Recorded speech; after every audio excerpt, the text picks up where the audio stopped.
Hi everyone. Well, this week was a tough one for my personal family.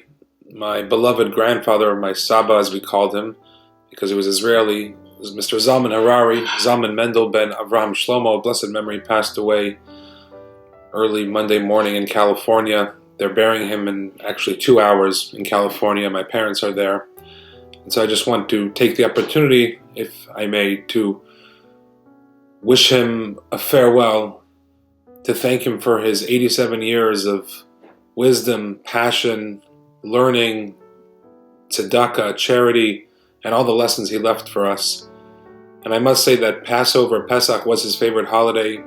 For decades he came to my family, to my parents' home every year for the Pesach Seder. He wouldn't have imagined missing it. And I'll never forget every Pesach Seder offering us money if we remember the 4 questions, when we were very younger, and then as we got older, if money, offering prizes and money and trips to the mall after the holiday, if we remembered certain parts of the Haggadah by heart, or he would make us remember random verses from the Tanakh. He was very well versed in the prophets and Maimonides. He used to enjoy reading.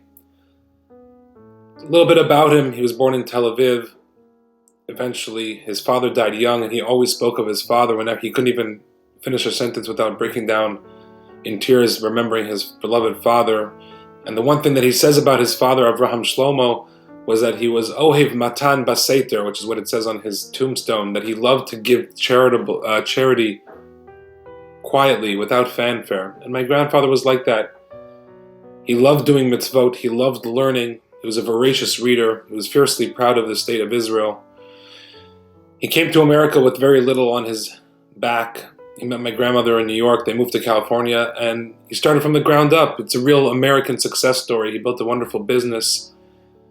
But he was always climbing. In the physical world, he was growing the business, working hard. But in the spiritual world, he was also always ascending, always trying to better himself.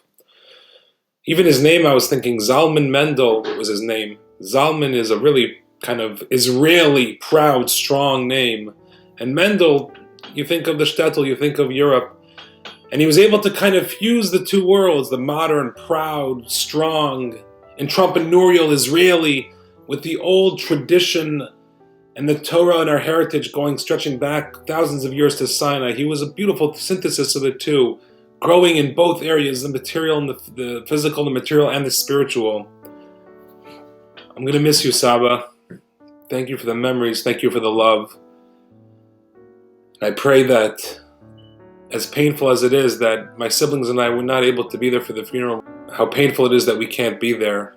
But I know that my grandfather would have said, "Don't come. How can you ruin the holiday for your family? The next generation needs you to lead the Seder." Thank you for the kavod, the honor that you gave to the Torah, to the rabbis, to davening, to prayer, to Shabbat, to the holidays. Thank you for the tzedakah. Thank you for the trips to the mall. So many memories that I will not enumerate here. But I pray to God and I ask my grandfather to be an advocate, that we can all be healed of this virus, that we can all become closer together, that we can all gather in our synagogues together, unified as one in person, without a computer, without technology in our way, so that we can once again resume this great brotherhood and sisterhood of Judaism, to come together with love like my grandfather showed me. Thank you for listening. Shabbat Shalom. Shabbat Shalom, Sabba. I love you.